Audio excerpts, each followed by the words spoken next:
Hey, welcome back to the Brownie Points podcast. This week we're going to cover Deshaun Watson and everything involving that. Is it time for him to be benched? Second segment, is the season over?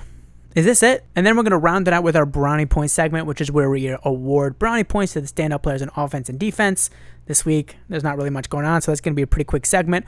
We've also made a strategic decision to move our look ahead, our preview segment, from the podcast to its own separate video on YouTube, which should allow us to up the quality just a little bit and get it to you in a more timely manner without it cluttering up the podcast. So we're trying to get things a bit more focused. So again, if you're looking for the preview episode, that'll be coming out on around Thursday or Friday. All right, let's get into Deshaun Watson first. Should he be benched? Because there's a lot of talk about it on Twitter. Yeah, there's definitely a lot of talk. I'm personally on the side of yes. So first of all, before we get too far, welcome to any Commanders fans coming to gloat. To the victor goes the spoils, and on the internet that amounts to a lot of gloating. So yeah, have your fun. You enjoy yourselves. It's fun. We've even had a few years where we got to do the same. Moving forward, yes, I do believe so.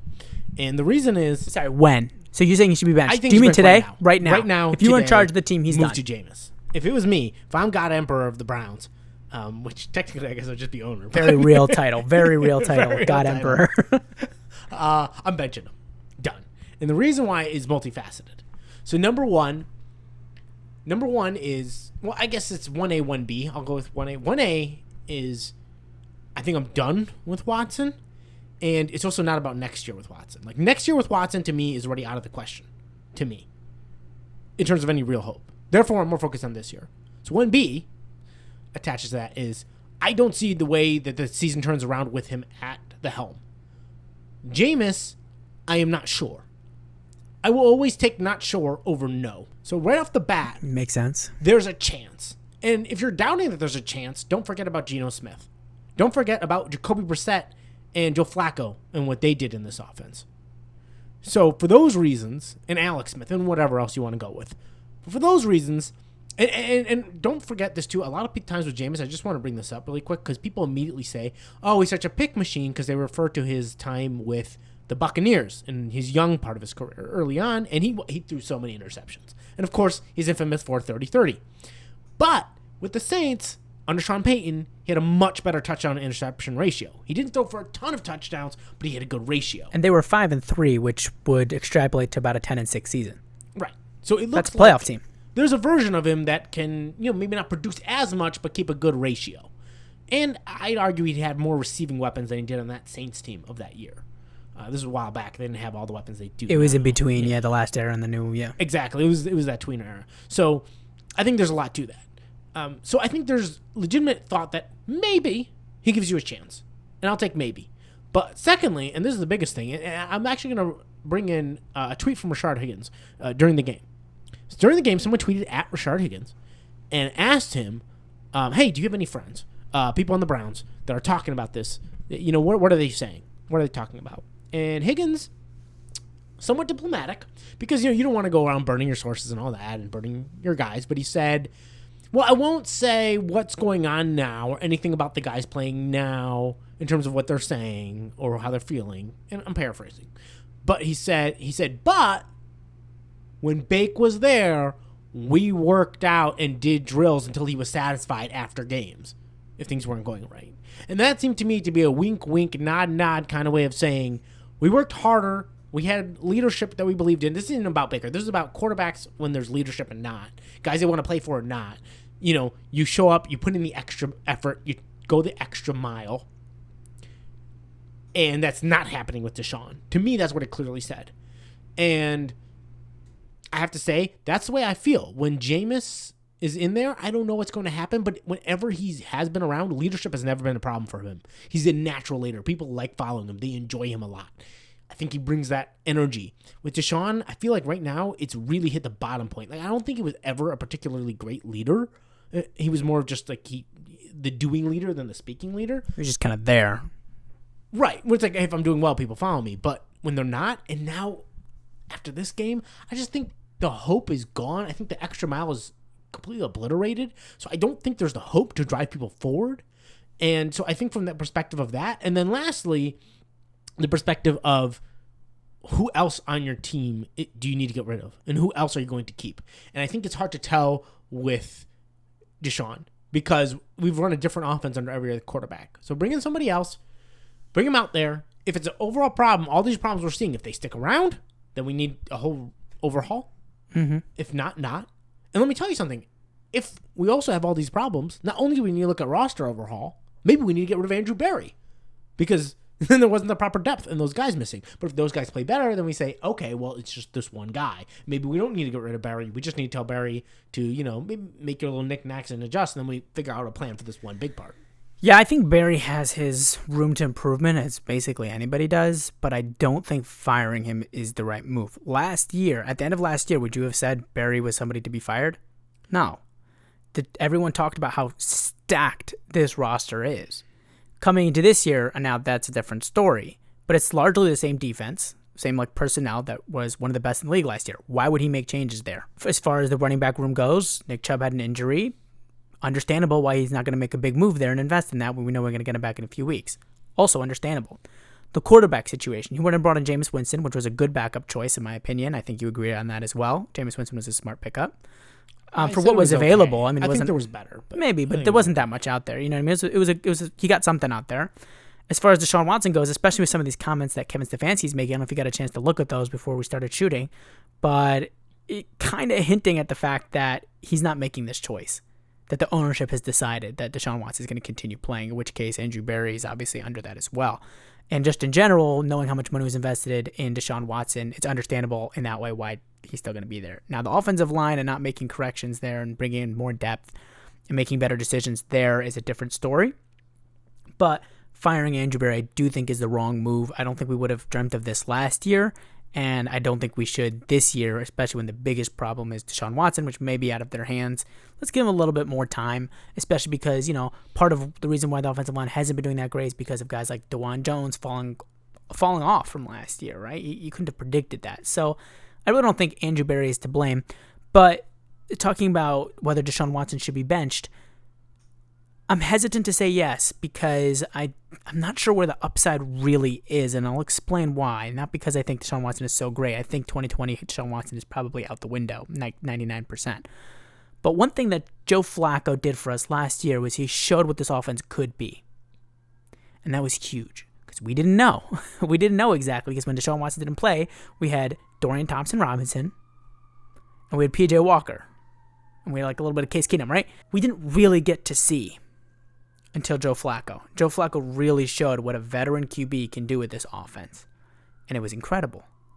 And now we go back to Deshaun Watson. And it was like we took a couple steps forward, and now we have to go back. It's like when you're eating a McDonald's burger, if that's all you had your whole life, and then you go and have a sit-down restaurant burger for the first time, you're like, oh my God. And you come back to McDonald's burger and you realize, it wasn't actually that high quality, right? It shifts your perspective when you have a taste of the glory, when you get a taste of what it could be. And so that changed things for people, but it also did a lot for Kevin Stefanski, and to his credit, because when you look at this and you're thinking, is this Kevin Stefanski's fault? Now, most people I see aren't saying that, but there have been a couple knuckleheads out there who seem to think that Kevin Stefanski has blame for this. He clearly doesn't, because he's done more with so much less. Deshaun Watson is just not good. He has the capability to have a game here or there. For the most part, he's washed. And maybe that's because of all the time he was out of football, that he's just not able to make all that time back up and get back into the flow. It could be because after he got paid the amount that he did, he just checks in and checks out and doesn't really put in much effort. Or it could be that the off-field distractions have changed him forever, and he's just so focused on trying to prove to everyone that he's still great that he can't just play properly and go through his motions and let the game come to him. I don't know what it is, but he's clearly not the same QB he was before. Can I actually contend on that point? Yeah, go ahead. Just because you're bringing in why, I contend that a large part of it is the league, not him. That Julius Peppers in his rookie year even was saying it's a very simple offense. I think he always ran a simple offense, but it was at a time when RPOs were newer and people didn't know how to adjust them as well. We now live in a league where faster linebackers have become a main priority, and they're used to dealing with RPOs, and RPOs aren't really the thing anymore, and they don't have that kind of balance. And he was out of the league, so it didn't show as much in the year-to-year, and then he came back, and suddenly I think his guys always struggled to run a more complicated offense. I think he always relied on throwing lob balls to DeAndre Hopkins in the clutch, as you saw in every year they actually were competitive, which wasn't 2020. They were terrible that year. Mm-hmm. And all of a sudden he didn't have a DeAndre Hopkins to throw it up in the clutch, and he couldn't really run a proper offense because it's a different offense. And I think a lot of it's the league adapting to the RPO, and he didn't have the ability to ever adapt to not running the RPO. Yeah. I mean, that's an interesting nuance there. For me, I mean, I'm not saying I disagree with that. That's something I would want to research more myself before I can say. But for me, when you're thinking about whether or not we need to bench Deshaun Watson, I'm thinking like this. What's the upside? We know that Deshaun Watson's not going to reach X peak, right? But you play him out for the rest of the year, and you basically have a couple scenarios. Either one, he plays terribly. If he plays terribly, that allows you now, Andrew Berry, Kevin Stefanski, to almost have like an intervention of sorts with the ownership and say, like, look, we gave him a full season. He played it all out. He's just not good. Please let us cut him. Let us bench him. Let us move on.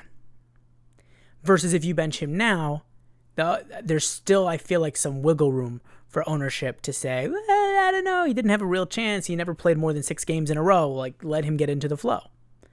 If you play in the full season, they don't have that anymore. If he plays like a bridge quarterback, that's about what Jameis Winston would have been around anyways. And with a bridge quarterback, you can make the playoffs. So if he plays like a bridge quarterback for the rest of the year, okay. And obviously, if he somehow gets back to like 2020 or something like that, the levels that we were told that Deshaun Watson would be at, then obviously that's really good as well. But if you bench him now, you're never getting anything out of him. Additionally, if he does somehow play well, does he give you some room like to maybe try and pull off a trade where you eat most of his salary or something? I don't know. But for the most part, I think you have to play this out so then you can move on. Because this way it gives you a full slate of data to say, it's definitely him. He hasn't been able to recover. He's not doing this. He spent the whole year goofing off and like not putting in effort, not putting in extra time, like it seems like Rashard Higgins is hinting at. And I don't think you get that if you bench him now. I think you just flush the whole thing down the toilet, and I think you end up with a combative ownership and front office. And I think somewhere like in that mix, Andrew Berry or Kevin Stefanski ends up getting fired, and I don't want to see that happen. I think it's a little bit of sunk cost fallacy, which for those who don't know, that's like example. It happens in business all the time. Would be like fast food company decides to open up a clothing line for their merch, and they think they're going to put this big clothing line and make a lot of money. They open it up, spend money on marketing and all that, do terrible. And then the CEO, instead of saying, let's shut it down, is like, well, we put all this money into it. We need to make it work. We're going to double down. We're going to put out all these ads. We're going to do a big Super Bowl ad run and all that. And that's just an example. Another one is stocks. It keeps falling. You're losing money. You keep putting it down. Yeah. The idea being, well, I agree that they should probably, but I'm saying is that I don't think the ownership is going to let them. So like the Kevin Stefanski might say sunk cost, we need to move on from him. I don't think ownership's really going to let them do that until they can get a full year and say, look, it's just not working and there's nothing you can say to change my mind now. We have a full year of data. That's what I think you need. I don't disagree only because of one reason, the 5-year extension. If it had been a shorter extension and it wasn't as big of a rip for the owner to just fire them, I would say do it anyway because he'll fire you at the end of the year if he doesn't have the results he wants. Ownerships does that all the time. But because you have such a huge extension, you could probably at least get next year the way you want. Well, sorry, you're kind of touching on another layer there, right? Which is if this season continues like this, right, extrapolate this for the rest of the year, the Browns are winning about 3 games, maybe 4. Someone's going to get fired. I'm not saying someone in the front office, but fired, I just mean someone's going to get cut or someone's going to get fired. Someone's got to be the scapegoat. Someone is always the scapegoat at a season like this, and it's not always the people who deserve it the most. Well, sometimes it's just the person who's the most convenient to get rid of. Yeah. If it's looking like this at the end of the season, obviously Deshaun Watson should be your scapegoat, but I don't know. I could see it being somebody else. I'm not saying it should be, but I could see somebody else ending up in the crosshairs of this mess. The question just comes how big the scapegoat has to be. Because Ken Dorsey's the easy one. Yeah, I don't think he's big enough. But if he's not big enough... I don't think he's big enough. I don't think it could end up being Schwartz. I don't even necessarily blame him for everything, but if the offense keeps getting off the field on 3 and outs all the time, and the defense is getting gassed like this, they're going to end up with a lot of big offensive numbers against them. He might get canned too. Yeah. I don't really blame him. You shouldn't, yeah. But that's the thing is that when you have seasons like this, right, somebody usually goes. We've seen it time and time again. It's not always the guys who deserve it. Look how Mike Vrabel even ended up on our team. He should never have been fired from the Titans. That was a crazy decision. I don't know why on earth they thought that was a good idea. Yeah, that guy had been helping. That guy had been getting the most out of that Titans team year after year after year, and somehow they had the audacity to think that moving on from Mike Vrabel was a good idea. I don't know how they came to that, but they did, And that's kind of what we're getting at. Instead of moving on from the GM. Instead of moving on from the one they should have. At the end of the season, the guy they should move on from is Deshaun Watson. But because of how much money they put into him, don't be shocked if it's someone who'd really rather they didn't get rid of. And I really hope that doesn't happen. But I will say something else, right? Let's say they bench Deshaun Watson and Jameis Winston comes in. This offensive line has been terrible. So my initial thought was like, there's no guarantee that putting in Jameis Winston is really going to make things better considering how bad the offensive line is. Because there's been so many plays that were blown up before it even started because of how bad the offensive line was. Now, on the flip side, when he did have time, Deshaun Watson didn't really do much with it anyways. So undoubtedly, it would be a little better, but maybe not a whole lot better. Maybe we wouldn't really get much proven because of the offensive line's play. But at the same time, and we were kind of talking about this before the show, and something I'd been thinking about as well, was that if you're able to get the ball quickly, right, in 1 or 2 seconds, get the ball, 1, 2, ball out. Deshaun Watson was not doing that very well. If Jameis can do that, you can make that work with a worse offensive line, just getting that ball out quickly. Take a 5-step drop back, 1, 2. If Jameis can run that offense, then I can see a big benefit to putting him in. And then obviously once you get Nick Chubb, he's somebody that can obviously make up some ground because obviously our run game has been terrible, and part of that is because of the offensive line. Nick Chubb is a guy that can, you would think, make up for a poor offensive line and still get you some help, which will take some pressure off the quarterback. So I feel like for the success of the team, the best move would be to bench Deshaun Watson. But I don't think they should, because I think for the future moving on, I don't think ownership's going to let them, basically, unless they play him out for the rest of the year. That's basically what I'm saying. I don't think they're going to be able to go into this next draft, because let's say that right now they're unscheduled to have a top 5 pick.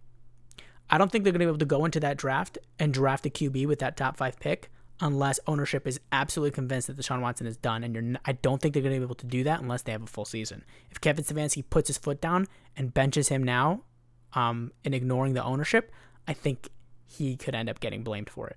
For if the season doesn't turn around. If let's say Jameis only ends up winning like 5 games. That's what I'm nervous about. Yeah. I understand what you're saying. It's interesting. It plays at the unknown. Because what does ownership do or not do? How much did they play a role in the trade for Deshaun Watson? Aditi Akinkabwala, I hope I'm pronouncing her name right, did hint that, at one point that it may very well have been ownership. I personally always thought it was ownership based on some different signs, including reporting from Benjamin Albright and the way it was looking based on his reports, based on reports from Mary Kay Cabot, who very famously has her biggest source being the wife of Jimmy Haslam, D. Haslam. So based on that, I've actually for a long time thought it was coming from ownership. The question is, how much further is ownership continuing? He's always been a meddler, right? I mean, He's like how we ended up with Johnny Manziel. All the reports came out after. They didn't want him. He came in and said, "Oh, you're going to draft Johnny Manziel." So I mean, it's basically, I was saying, it's not like it's like some kind of conspiracy theory to say that Jimmy Haslam is the reason why Deshaun Watson is still playing. That's just par for the course. That's consistent with his past behavior. The best predictor of the future is the past. So that's what I would say. But if you bench Deshaun Watson, you're basically saying that if we keep Deshaun Watson playing, the season is over. Do you believe that to be true? Is the season over? The Browns are 1-4. Is this it? Let's say they continue playing Deshaun Watson. If they play Deshaun Watson, yes. If the Jameis, possibly not. I still think it's probably over, but due to the fact that the rest of the AFC hasn't been as good as a lot of people thought they were going to be, the fact that a lot of them have had holes and injuries, etc., and the fact that I think people underestimate the juice, almost like a coach change, like when you get the interim coach, you get that juice, that Jameis could bring. You could go on a run. It's hard. Unfortunately, a lot of the easier games we passed, like we passed. Commanders game, which it didn't end up being as easy as we thought initially, but still, like, it gave you a good shot to win. They played well to your matchups if you were playing the way you should be, right? Because their defense, hasn't been great coming into this year, and your defense did give their offense problems for a while there in the first half. It plays to give you at least a chance. The Giants game, that was supposed to be a winner. Looking back at that Jaguars game, you did win it, but that was just also one. But that wasn't like you got a hard-fought win. That's one of the games you should have won.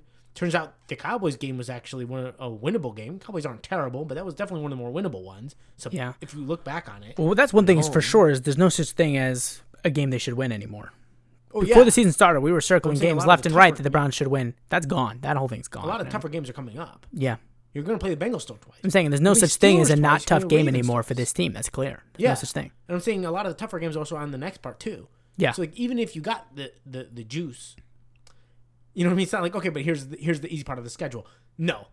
Still a lot of tough teams, so it'd be very, very hard to see it. But it is possible. You get going, you never know. The Bills are starting to come back down to earth. A lot of teams aren't great. You look at the AFC South. I mean, that's a whole mess. Almost nobody's very good there. Yeah. You look at the West. The Chargers are decent, but they're not great. The Broncos are pretty decent. Very good defense, but overall decent, not amazing. It's a lot of decent. There's not a lot of craziness, and there is 3 wild cards. If you really got it going, there's a chance. Now, you just got to watch out for the Bengals because they have the same record as you, and they're starting to really cook on offense. If they can just get their defense to play semi-horrible instead of atrociously terrible, they could be a real problem. So I'm not saying you would. There's an off chance. But very off chance.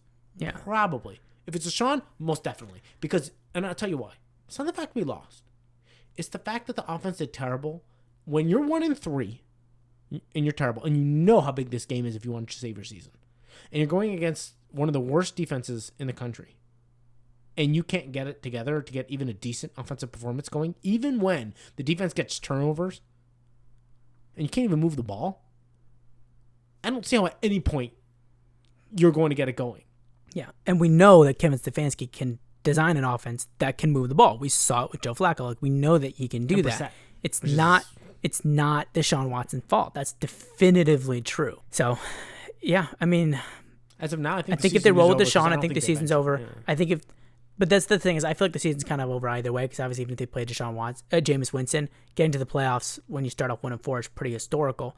So the season's kind of over either way. In my mind, I'm already looking to the draft and thinking, what do we need to do there? And that's why, like I said, I think that if you play Deshaun Watson throughout the whole year, it will allow you to go ahead and draft that QB instead of ownership being like, I don't know. I don't know. We still have Deshaun. They might bench him at the bye. It is week 10. Yes. Week 10 is might be a really good timing for something like that. And to get him switched out, get Jameis in there. And if Jameis plays well, then maybe we can use that pick that would end up being around, maybe 10 or 11 if Jameis plays well. Draft a QB anyways and bench him for a year, let Jameis play the next season and bring that guy in 2 years from now. But and just before we end the segment, if I might just add in there for our audience, we were actually thinking about doing a segment on that note, keeping an eye on some of college football's best quarterback prospects and how they did this past week to week. Yeah. And if you guys are interested, please let us know in the comments if you are interested in seeing that, because we would like to put that together for you if that's something that draws interest. Yeah, well, we'd outline the top prospects at positions of need for the Browns, likely be a quarterback as well as some others, and then we'd kind of let you know how they did in the past week in college, what games they're going to be playing next week, what to look out for, things like that. So again, yeah, let us know in the comments. We're going to roll into the Brownie Points segment, which is our last segment. There's really very little to talk about. I mean, the game was putrid. The game started off for me. I was like 3 Brownie Points to JOK. What a beast. And then as we went on, I was like, all right, maybe 2. And then by the end of the game, I said maybe 1, even though he had some other big plays as well. From the guy who, before the game, said you got to play him like Lamar Jackson. The way he played him didn't make any sense. You did not play Jaden Daniels like you played Lamar Jackson. When you play Lamar Jackson and you get some space, you don't make a beeline and go straight for Lamar. You give him a little bit of space. You angle a little bit, right? You give him a little bit of a cushion and contain him. Don't let him get past you. Don't try to get too close. He's shifty. And he didn't play Jaden Daniels like that at all, even though he knew that he was supposed to play him like Lamar. So I don't know what that was about, but it was very disappointing to watch play after play where he's going all out trying to make a huge hit, and Jaden Daniels gives him the slip, and then has plenty of space and goes down the field and makes a big throw. So I was very disappointed in those plays. He also had big plays, so it was a balance. It was very up and down for him, so maybe you say it's worth it to eat the big plays for the losses and whatever, but long story short, I think it hurt him from getting 3 or 2 brownie points, so I'm giving him 1 brownie point for offense, and on defense, I'm not giving anybody any brownie points. There's really basically no positives. Oh, I'm sorry, for defense, yes. For offense, I'm not giving any brownie points. For defense, JOK gets 1. Do you have any discrepancies there? No, actually, 0. I mean, 100%. And I do want to highlight one particular play on 4th and 3 where JOK makes a major beeline. He's got him 8 yards behind the line of scrimmage, but because he goes so hard trying to make a hero tackle on a 4th down play, he gets right around and runs for it. And, the obvious play is just getting a stop there is a major play. It's a turnover. So it's one thing if it's first down, they're driving downfield, you try to make a big play for the big sack, but he gets around you. It's like, okay, they're moving all drive on you. They're getting all these points. You kind of feel the need to get a big play because one play is not really enough to do solid on. If he throws it away, it's not worth it. Yeah. It's fourth down. It's a turnover on downs. That's the big play. So keep that in mind. Play it smarter. The fact that he didn't is concerning. You want to see Schwartz maybe step in there and say, hey, I need you to know when a risk makes sense. Like, risks can get burned on you. You can get burned on risks, and sometimes it works out for you. But you also have to know when it's just like, this is dumb. You shouldn't take a risk on this. Yeah. It's just not the right time. I agree. It'd be nice to see a little bit more discipline from him on that. But overall, he had the big plays. Yeah. And so he does get one. And, yeah, the offense, I mean, the receivers, there was something maybe, but, it was hard to tell. Like, some of them might have played well, but it's hard to give out grades when nobody really had a chance. Nobody's getting it, yeah. Not with the way the O-line and Deshaun Watson played. Nobody had a chance in that game. So yeah. We're going to wrap that up there. Again, keep an eye out for our preview segment. Well, it's not going to be a segment, our preview video, which will be a standalone video posted to YouTube around Thursday or Friday. So keep an eye out for that. Thank you for listening, and we'll see you next week.